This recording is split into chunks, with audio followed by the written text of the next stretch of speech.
কেমন হবে যদি আপনি একদিন মিথ্যা কথা বলার ক্ষমতাই হারিয়ে ফেলেন? যেখানে মিথ্যা বলতে যাবেন সেখানে যদি ভুলবশত বারবার সত্যটা বেরিয়ে আসে, আর যদি সেই সত্য বলার কারণে আপনাকে জায়গায় জায়গায় মার পর্যন্ত খেতে হয়, তাহলেই বা কি হবে? বিষয়টা মজার মনে হলেও আজকের গল্পে আপনি দেখতে চলেছেন সত্য বলার কারণে একটা মানুষ কতটা সমস্যায় পড়তে পারে। শুধুমাত্র কথায় কথায় সত্য বলে ফেলার কারণে কিভাবে একটা লোক নিজের ক্যারিয়ার, বন্ধু বান্ধব, এমনকি নিজের পরিবারকেও হারাতে চলেছিল, সেটাই দেখব আমাদের আজকের গল্পতে, যেটার নাম লায়ার লায়ার। তাহলে চলুন গল্পটা শুরু করা যাক। এই লোকটার নাম ফ্লেচার। চাপাবাজিতে সে সকল ওস্তাদের ওস্তাদ। পেশায় সে একজন লয়ার, অর্থাৎ উকিল। সে খুবই তাড়াহুড়োর মধ্যে আছে, কারণ বাসায় তার ছেলে আজকে তার জন্য অপেক্ষা করবে। কিন্তু সে যখন বাইরে বের হচ্ছিল তখনই তার একজন কলিগ তার কাছে একটা নতুন কাজ নিয়ে আসে, যার কারণে সে আবারও নিজের ছেলের কথা বলে কাজে চলে যায়। অপরদিকে এই ছোট্ট বাচ্চাটা হলো ফ্লেচারের একমাত্র ছেলে ম্যাক্স। ক্লাসের টিচার তাদের প্রত্যেককে নিজেদের বাবা সম্পর্কে কথা বলতে বলে। একজন বলে তার বাবা পুলিশ ইন্সপেক্টর, তো আরেকজন বলে তার বাবা ইঞ্জিনিয়ার। কিন্তু যখন ম্যাক্সের পালা আসে তখন সে পরিচয় দেয় যে তার বাবা নাকি একজন লায়ার, যেটা শুনে টিচার অবাক হয়ে যায়। ইংরেজিতে লায়ার শব্দের অর্থ হলো মিথ্যুক, অর্থাৎ যে অনেক মিথ্যা কথা বলে। কিন্তু ম্যাক্সকে আরেকটু ভালো মতো জিজ্ঞাসা করতে তখন ম্যাক্স তাকে জানায় যে তার বাবা নাকি প্রতিদিন কোর্টে জজের সামনে কথা বলে। আর এইটা শুনে টিচার বুঝে যায় যে তার বাবা আসলে লায়ার না, বরং লয়ার, অর্থাৎ একজন আইনজীবী। কিন্তু ম্যাক্স কিন্তু তার টিচারকে মিথ্যা কিছু বলেনি, আসলেও তার বাবা একজন বড় মানের মিথ্যুক। স্কুল শেষে ম্যাক্স তার মায়ের সাথে তার বাড়িতে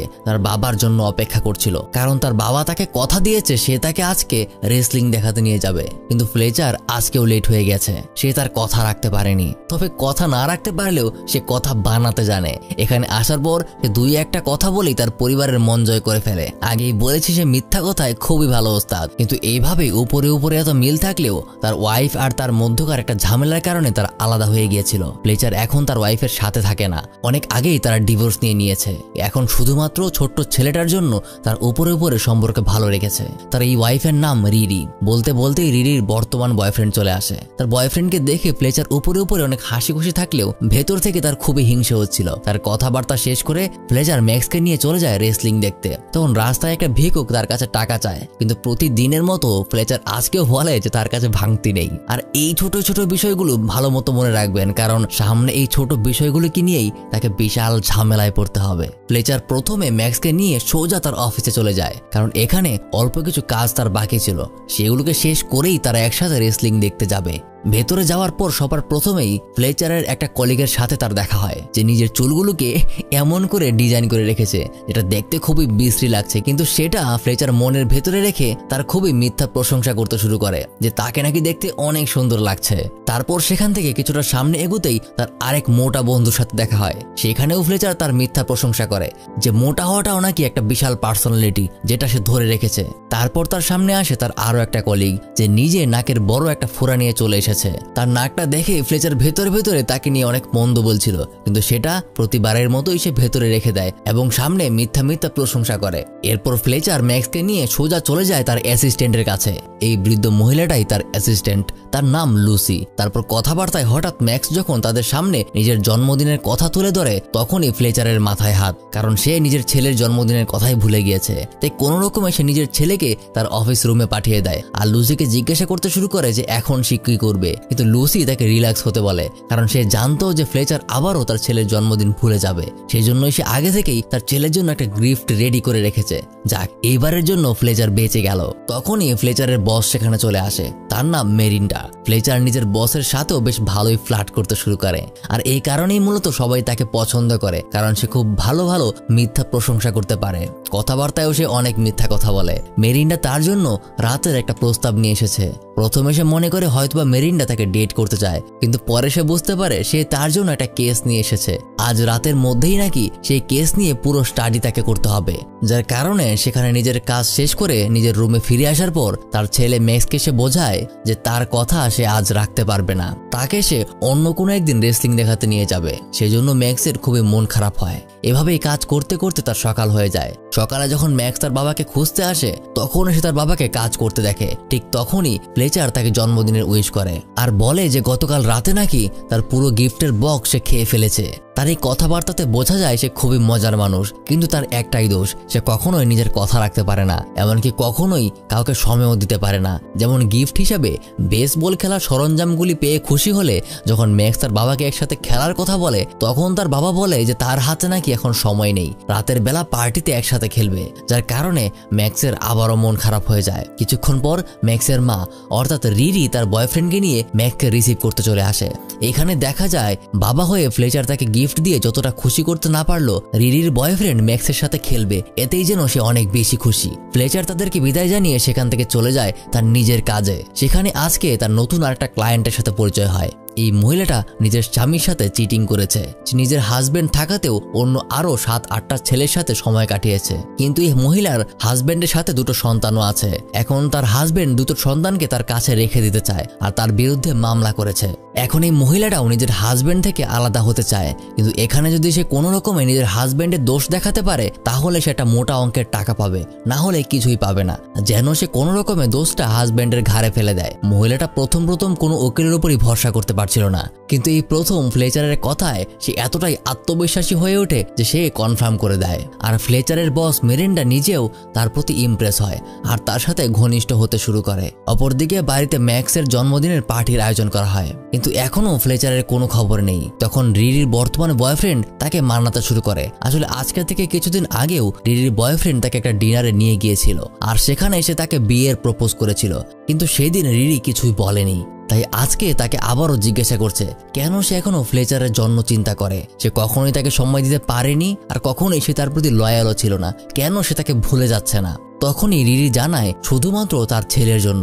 ম্যাক্স নাকি তার বাবাকে অনেক ভালোবাসে, যদি সে বিয়ে করে তাকে নিয়ে অন্য কোথাও চলে যায় তখন বাবার সাথে দেখা করাটা তার জন্য অনেক অসুবিধা হয়ে পড়বে। তো এখনো ফ্লেচার নিজের কথা মতো পার্টিতে আসতে পারেনি। রিরি যখন তাকে কল করে তখন দেখা যায় সে নিজের বস মেরিন্ডার সাথে খুবই অন্তরঙ্গ সময় পার করার প্রস্তুতি নিচ্ছে, কিন্তু সে রিরিকে জানিয়ে দেয় যে তার নাকি একটা আর্জেন্ট কাজ এসে পড়েছে। এই বলেই সে ফোনটা রেখে দেয়। আর এদিকে ফ্লেচার আসবে না বলে ম্যাক্স কিছুতেই তার কেক কাটতে রাজি হচ্ছিল না। তার মা তাকে অনেক বোঝায়, তাকে বলে যে আজকের কেকটা দ্রুত কেটে ফেলতে, আজকের দিনে নাকি স্রষ্টা তার একটা উইশ পূরণ করবে, সেই জন্য উইশটা করে কেকটা কেটে ফেলে। এটা শুনেই ম্যাক্স উইশ করে যেন তার বাবা। আচ্ছা, এখন ভিডিওর বাকি অংশে যাওয়ার আগে আপনাদের থেকে ঠিক 1 মিনিট সময় চেয়ে নিচ্ছি আমাদের আজকের স্পন্সর V24bet সম্পর্কে কথা বলার জন্য। আপনি কি ঘরে বসে অনলাইনে টাকা আয় করতে চান? অনলাইনে টাকা আয় করার চমৎকার একটা প্ল্যাটফর্ম হচ্ছে V24bet। V24bet হচ্ছে বিশ্বের অন্যতম সেরা আর বিশ্বস্ত একটা অনলাইন গেমিং কোম্পানি। এখানে রয়েছে cricket, football, aviator, ZX, crash game, crazy game সহ লক্ষাধিক অনলাইন গেমস। এখানে অডিডিএস মূল্য পাবেন অন্য সব সাইট থেকে বেশি। বিশ্বাস না হলে নিজেই চেক করে দেখুন। সবথেকে ইন্টারেস্টিং ব্যাপার হলো এখানে রেজিস্ট্রেশন করলেই পাবেন 300 টাকা বোনাস। আপনার বন্ধুকে রেফার করে প্রতিটা রেফারে পাবেন আরো 300 টাকা। লেনদেন করতে পারবেন লোকাল ওয়ালেটের মাধ্যমে, যেমন বিকাশ, নগদ, রকেট, উপায়। আমাদের দেওয়া স্পেশাল প্রোমো কোড SIN24 রেজিস্ট্রেশনের সময় ব্যবহার করলে প্রথম ডিপোজিটে পেয়ে যাবেন 200% বোনাস, আর প্রতিবার ডিপোজিটে পাবেন 50% বোনাস। এছাড়াও আছে প্রতি রবি আর বৃহস্পতিবার ডিপোজিটে 100% বোনাস। আর সবসময় বিভিন্ন রকম সিজনাল বোনাস অফার তো আছেই। আসলে এত অফার অন্য কোনো সাইটে নেই। তাই দেরি না করে রেজিস্ট্রেশন আর ডিপোজিট করে খেলা শুরু করে দিন। আর এছাড়া IPL উপলক্ষে এখানে লাকি জ্যাকপট চলছে। সর্বোচ্চ ডিপোজিট করলে পাবেন সিঙ্গাপুর ভ্রমণের সুযোগ। রেজিস্ট্রেশনের লিংক আর অ্যাপের লিংক ভিডিওর ডেসক্রিপশনে প্রথম কমেন্টে পিন করে দেওয়া আছে। এবার চলুন আবার গল্পে ফিরে আসি। উইশ করে যেন তার বাবা আর কখনো মিথ্যা কথা বলতে না পারে। তার উইশটা করার সাথে সাথেই বোধহয় স্রষ্টা তার কথা শুনে ফেলে। ওদিকে সবেমাত্র ফ্লেচার তার বসের সাথে অন্তরঙ্গ মুহূর্ত পার করেছে। তার বস যখন তাকে জিজ্ঞাসা করে যে কেমন লাগলো সময়টা, উত্তর দিতে গিয়ে সে যখনই বরাবরের মতোই মিথ্যা প্রশংসা করতে যাবে তখনই তার মুখ থেকে বের হয়ে আসে সে যতটা ভালো ভেবেছিল ততটা ভালো হয়নি, যার কারণে তার বস বিরক্ত হয়ে তাকে ঘাড় ধাক্কা দিয়ে বের করে দেয়। কিন্তু সে এটা ভেবে অবাক হচ্ছিল যে সে তো আরেকটা কথা বলতে চেয়েছিল, কিভাবে তার মুখ থেকে সত্য কথা বেরিয়ে আসলো। পরের দিন যখন সে নিজের অফিসে যেতে লিফটের সামনে আসে তখনই ভেতরে একটা মেয়েকে দেখে তার অনেক মনে ধরে যায়। এই মেয়েটার সাথেও সে ফ্লার্ট করতে শুরু করে। প্রথম সবকিছু ঠিকই ছিল, তো যখনই সে মেয়েটার প্রশংসা করতে যাবে তখনই তার মনের কথা বেরিয়ে আসে। আর আপনারা বুঝতেই পারছেন তার মনে আসলে কি কথা ছিল। মানে থাক, সেগুলো আর না বলি। কথাটা বলার পর সে নিজেও একদম পুরো বলদের মতো হয়ে যায়। আর মেয়েটাও অবাক হয়ে যায় কিভাবে একটা লোক তাকে এইসব কথা বলতে পারে। তার এসব পাগলামি দেখে মেয়েটা তাকে উদম কেলিয়ে লিফট থেকে বের করে দেয়। সে প্রতিদিন যে রাস্তা দিয়ে নিজের অফিসে যায় সেই রাস্তায় প্রত্যেকটা দিন একটা ভিক্ষুক তার কাছে টাকা চাইতো। আজকেও যখন ভিক্ষুক তার কাছে টাকা চাইতে আসে তখন ফ্লেচার নিজের মুখ বন্ধ রাখার অনেক চেষ্টা করে, কিন্তু অবশেষে সেই ভিক্ষুককেও উল্টাপাল্টা কথা বলে ফেলে যেগুলো তার মনের ভেতরের প্রতিদিন আসতো, কিন্তু সে কখনোই মুখ ফুটে সেগুলো বলতো না। এইভাবে কোর্টে যখন সবাই উপস্থিত ছিল তখন ফ্লেচারের ফ্লেচারের বিপরীত পক্ষের উকিল তাকে হাই গেল করতে আসে। তিনি ফ্লেচারকে জিজ্ঞাসা করে যে কোন যুক্তিতে সেই মহিলার কেসটা লড়তে এসেছে, কারণ এই মহিলা সরাসরি 7 জনের সাথে মেলামেশায় লিপ্ত ছিল, এমনকি এখনো আছে। আর এসব কথা শুনে ফ্লেচার নিজেও তাকে বলেই ফেলতে ধরে যে আজকে নাকি সে ভরে ভরে মিথ্যা কথা বলবে কেসটা জেতার জন্য। ঠিক তখনই তার কথাগুলো আটকাতে গিয়ে সে উল্টাপাল্টা অঙ্গভঙ্গি করতে শুরু করে, অর্থাৎ এক কথায় তার মুখ থেকে সে কোনো সত্যই আটকাতে পারছে না। যখন সে মিথ্যা কথা বলতে যাচ্ছে তার মুখ থেকে শুধু সত্য বের হয়ে আসছে। ফ্লেচার জানে যে তার মক্কেল আসলে অপরাধী, অর্থাৎ দোষী, কিন্তু তবুও সে প্ল্যান করেছিল তাকে মিথ্যা কথা বলে কেসটা জিতিয়ে দেবে। যখন কোর্টে জজ সাহেব প্রবেশ করে তখন তার সামনেও সে ভুরি ভুরি মিথ্যা কথার বদলে উল্টো সত্যি কথা বলে ফেলতে শুরু করে। যেখানে কথা ছিল সে তার মক্কেলকে বাঁচাবে, সেখানে সে নিজেই তার মক্কেলকে ফাঁসিয়ে দিচ্ছে। এমনকি সে সত্য কথা আটকাতে গিয়ে তার চেহারার এক্সপ্রেশন দেখে জজ সাহেব নিজেও ভয় পেয়ে যাচ্ছে, যার কারণে একসময় জজ সাহেব তাকে সুস্থ হওয়ার জন্য কোর্টের টাইম দুপুর 1:30 পর্যন্ত স্থগিত করে দেয়। সেখান থেকে যাওয়ার সময় তার সাথে যারই দেখা হচ্ছিল সবাইকেই সে একটা করে সত্যি কথা বলে দিচ্ছিল।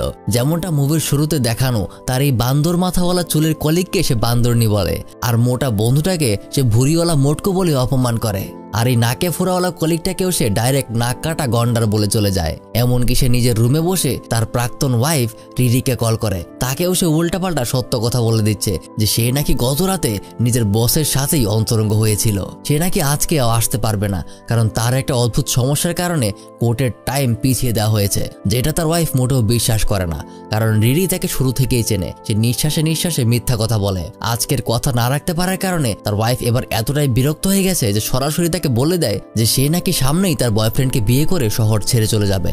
তাই ফ্লেচারকে সে লাস্ট বারের মতো নিজের ছেলের সাথে দেখা করতে বলে। আর এই কথা শুনে তো ফ্লেচারের একদম মাথায় বাস। এখানে তার প্রাক্তন ওয়াইফ অন্য কাউকে বিয়ে করছে, এই জন্য তার কোনো মাথা ব্যথা নেই। তার দুশ্চিন্তা হলো যদি তারা শহর ছেড়ে চলে যায় তাহলে তার ছেলের সাথে সে কখনো দেখা করতে পারে না। তাই রিরিকে সে প্রথমে ভালো মতো বোঝায়, কিন্তু যখন সে বুঝতে চায় না তখন সে তাকে অপেক্ষা করতে বলে আর নিজে তার গাড়ি নিয়ে বের হয়ে পড়ে। কিন্তু তাড়াহুড়ো করতে গিয়ে সে পুলিশের হাতে ধরা খেয়ে যায়। যখন পুলিশ তাকে জিজ্ঞাসা করে সে কেন এত জোরে গাড়ি চালাচ্ছিল, তখন সে উল্টো বলে দেয় যে এর আগেও সে 50 বার এমন করেছে, যার একটার জরিমানাও সে দেয়নি। এটা শুনে তো পুলিশ তার গাড়িটাই রেখে দেয় আর তাকে হেঁটে আসতে হয়। আবারও তাকে লেট হয়ে যেতেই হলো। সে তার ওয়াইফকে যেখানে অপেক্ষা করতে বলেছিল সেখানে সে তাকে পায়নি বলে তাকে খুঁজে এসে বাসায় এসে পড়েছে। তাকে সে বারবার বোঝানোর চেষ্টা করে যে আজকে তার নিজের সাথে কি যেন হয়ে গেছে, কিন্তু রিরি সেটা কিছুতেই বুঝতে পারছে না। তবে যাই হোক, এখনো সে ফ্লেচারকে ভেতর থেকে অনেকটাই ভালোবাসে। তার এই মিথ্যা কথা বলা আর কথা না রাখার কারণেই তাদের এই সম্পর্কটা আজ নেই। কিন্তু আজকে ফ্লেচারের কথায় তার কেমন যেন লাগছে। ফ্লেচার এতদিন পর আজকে সেই পুরোনো দিনের কথাগুলো বলছে। সে বলছে তার পরিবারকে সে কতটা ভালোবেসেছিল। কখনোই সে একজন ভালো বাবা হয়ে উঠতে পারেনি, ভালো একজন হাজবেন্ডও সে হয়ে উঠতে পারেনি, তাই তো তাদের মধ্যে ডিভোর্স হয়ে গিয়েছিল। এসব কথা শুনে রিরির মাঝে কিছুটা পরিবর্তন আসতে শুরু করে। ফ্লেচার তার কাছে শেষ একটা সুযোগ চায়, যেটায় রিরি রাজি হয়ে যায়। আজকে সে যে কথাটা দিয়েছিল সেটা যেন সে রাখে। ছুটির পর স্কুলে ম্যাক্স অপেক্ষা করবে, ফ্লেচার যেন তাকে সেখান থেকে রিসিভ করে। গাড়িতে উঠে রিরি তাকে বলে, জানো গতকাল বার্থডে পার্টিতে না আসার কারণে তোমার ছেলে কেকটা কাটতে গিয়ে অনেক মন খারাপ করেছিল। সে উইশ করেছিল যেন তার বাবা মিথ্যা কথা বলা বাদ দিয়ে দেয়। এই বলে সে সেখান থেকে চলে যায়। এটা শোনার পরই ফ্লেচার বুঝতে পারে যে কেন তার সাথে এমন হচ্ছে, কি কারণে আজকে সে একটাও মিথ্যা কথা বলতে পারছে না। সে তারপর সোজা চলে যায় ম্যাক্সের স্কুলে। ম্যাক্সের টিচারের কাছে গিয়ে সে রিকোয়েস্ট করে ম্যাক্সকে বাইরে নিয়ে আসে আর তাকে সমস্ত ঘটনা খুলে বলে যে তার উইশ করার জন্য আজকে সারাদিন সে কোনো মিথ্যা কথা বলতে পারছে না, তাই তার জন্য সে আবারও একটা কেক নিয়ে এসেছে।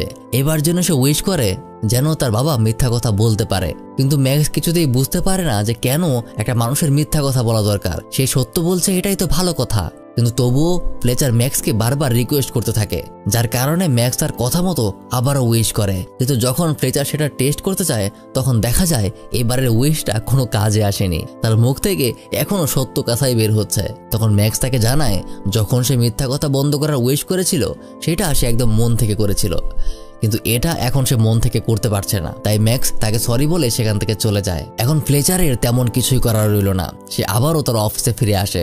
অফিসে যাওয়ার পর তার মনের সকল দুঃখ সে নিজের অ্যাসিস্ট্যান্ট লিজাকে বলতে শুরু করে, কিন্তু লিজা বিশ্বাস করতে চায় না, যার কারণে টেস্ট নেওয়ার জন্য লিজা তাকে তার সন্দেহের কিছু প্রশ্ন জিজ্ঞেস করতে শুরু করে, যেগুলোর আসল সত্য জানতে পেরে এবার সে এতটাই রেগে যায় যে সে আজ থেকে নাকি তার কাজই করবে না। এই বলে সে রাগ দেখিয়ে চলে যেতে ধরে। ফ্লেচার তাকে অনেক রিকোয়েস্ট করে, কিন্তু আজ রিকোয়েস্ট টেস্ট করতে গিয়েও সে আরো কয়েকটা সত্য কথা বলে ফেলে, যার কারণে অবশেষে লিজা তাকে ছেড়েই চলে যায়। তারপর বলতে বলতে সেখানে তার অফিসের বস অর্থাৎ মেরিন্ডা চলে আসে। সেই দিন মেরিন্ডাকে সে কিছু সত্য কথা বলেছিল, তাকে এসে বোরিং বলেছিল, আর আজকে তার প্রতিশোধ সে নিতে চায়। মেরিন্ডা তাকে সোজা আদালত কমিটির কাছে নিয়ে যায়। সেখানে কমিটির প্রধান প্রধান ব্যক্তিদের সম্পর্কে তাকে বলতে বলে। আর যেহেতু সে সত্য কথা আটকাতে পারছে না, তার মানে তার মনে যা আসছে তাই সে বলে দিচ্ছে। আর অবশ্য এনাদের ব্যাপারে তার মনে ভালো কিছু ছিলও না। এতদিন সে উপরে উপরে তাদের প্রশংসাই করে এসেছে, কিন্তু দেখা যায় এসব কথায় তারা কেউই রাগ করেনি, বরং সেগুলোকে হাসি তামাশা মনে করে উড়িয়ে দিতে শুরু করে। তারা মনে করে ফ্লেচার হয়তো খুব ভালো জোক করতে পারে। এটাকে জোক মনে করার কারণে সবাই অনেক খুশি হয়ে যায়। সবাই হাসি তামাশা করে ব্যাপারটাকে একদমই উড়িয়ে দেয়। এটা দেখে মেরিন্ডা খুবই বিরক্ত হয়ে ওঠে। তার প্রতিশোধটা সে নিতে পারেনি। সেখান থেকে চলে যাওয়ার পর যখন আদালতে আবার হিয়ারিং এর সময় হয়, কোর্টের সকলের সামনে সে জজকেই উল্টোপাল্টা কথা বলতে শুরু করে। কোনো রকমে সে বিষয়টা সামলিয়ে তার বিপরীত পক্ষকে কথা বলতে সুযোগ দেয়। সেখানে বিপরীত পক্ষের উকিল তার সমস্ত রিপোর্ট আর প্রমাণের উপর ভিত্তি করে এটা নিশ্চিত করে যে তার বিপরীত পক্ষের মক্কেলের কাছে প্রতি রাতেই আলাদা আলাদা পরপুরুষ আসতো।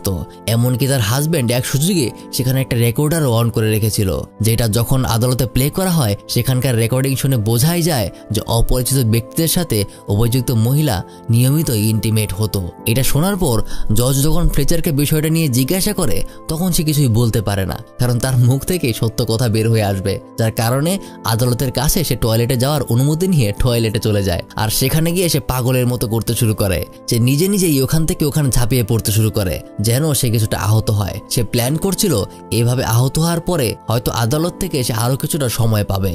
সে তার প্ল্যান মতোই নিজেকে খুব বাজেভাবে জখম করে ফেলে। আর এই অবস্থায় যখন তাকে কোর্টে নিয়ে আসা হয় তখন জজ সাহেব জিজ্ঞাসা করে যে এটা কিভাবে হলো, কে করেছে। তখন আবারও সত্য কথাটা বলতেই যাবে তখনই তার মাথায় একটা বুদ্ধি চলে আসে। কে করেছে এই কথাটা সরাসরি সে না বলে সে নিজের বিবরণ দিতে শুরু করে যে আমার নাক থেকে রক্ত বের হচ্ছে, আমার মাথা ফেটে গেছে, এসব উল্টাপাল্টা কথা বলতে শুরু করে, যেগুলো অবশ্যই সত্য কথা। এগুলো শুনে জজ সাহেব কোর্টটাকে আজকের জন্য স্থগিত করার সিদ্ধান্ত নেয়। তবে তার আগে সে জিজ্ঞাসা করে যদি আপনি মনে করেন এই কেসটা আপনি চালিয়ে যেতে পারবেন তাহলে আজকেই আমরা কেসটা শেষ করতে পারি। আর এখানেই সে ফেঁসে যায়, কারণ সে তো জানে তার কিছুই হয়নি, সে কেসটা চালিয়ে নিতে পারবে। আর মিথ্যা কথা সে বলতে পারে না, তাই তাকে হ্যাঁ করেই দিতে হয়। যার কারণে তার কেসটা আবারও চলতে শুরু করে। এবার কোর্ট আধা ঘন্টার জন্য একটা ব্রেক দেয়। ফ্লেচার বাইরে বের হয়ে তার ছেলেকে কল করে আর তাকে সে কথা দেয় 2 ঘন্টার ভেতরেই তার সাথে সে দেখা করবে আর তারা একসাথে খেলতে যাবে, কারণ সে তার ওয়াইফকে কথা দিয়েছিল যে সে সময় মতো বাড়িতে আসবে। তখন ফ্লেচারের সাথে তার মক্কেল দেখা করতে আসে।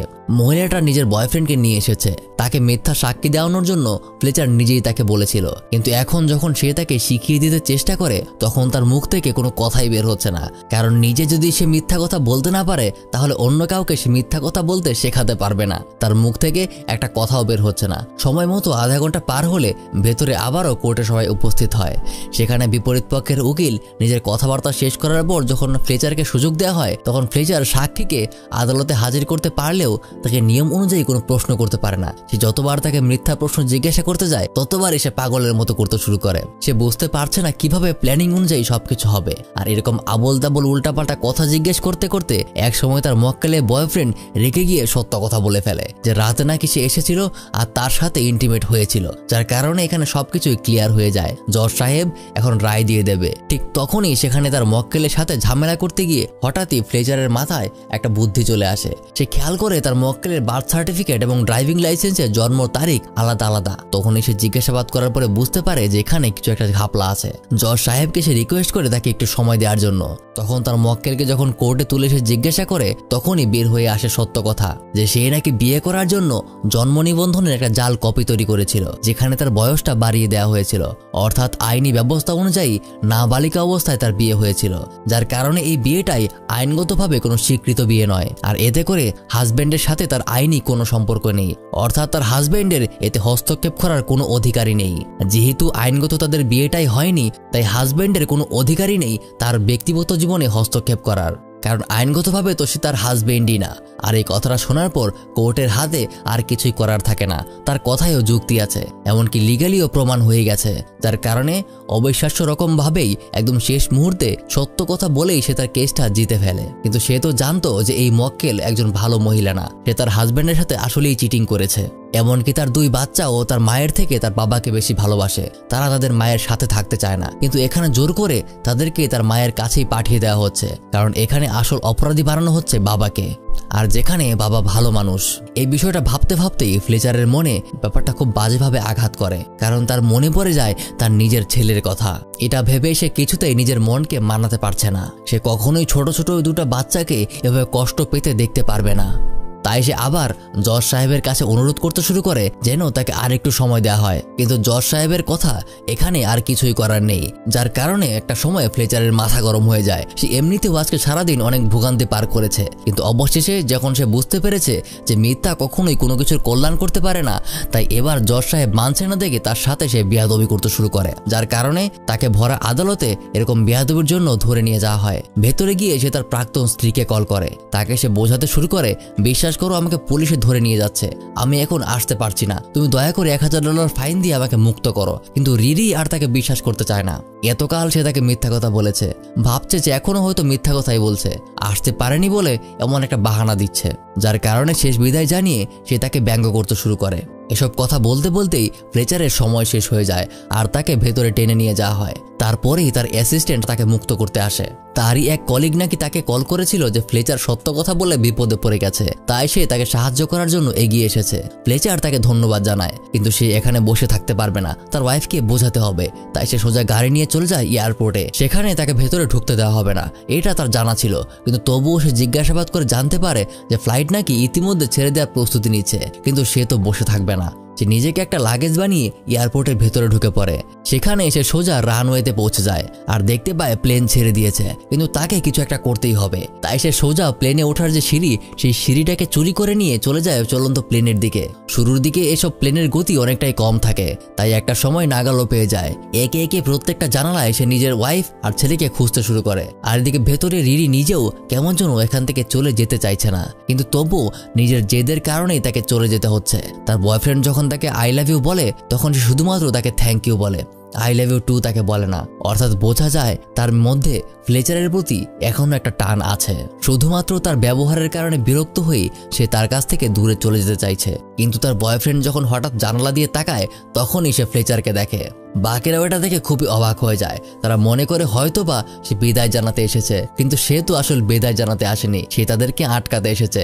একটা সময় প্লেন থামানোর জন্য সে নিজের গতি বাড়িয়ে দেয় আর একদম গিয়ে পাইলটের সামনের চেম্বারে নিজের জুতা খুলে মারে, যার কারণে প্লেনে কোনো সমস্যা হয়েছে নাকি এটা মনে করে পাইলট প্লেন থামাতে শুরু করে। কিন্তু প্লেন থেমে গেলে কি হবে, ফ্লেচার যেই সিঁড়িতে করে যাচ্ছিল সে সেটা ব্রেক মারতে ভুলে যায়, যার কারণে একসময় ব্রেক ফেল হয়ে ফ্লেচার লাগেজের সামনে গিয়ে হুড়মুড়িয়ে পড়ে।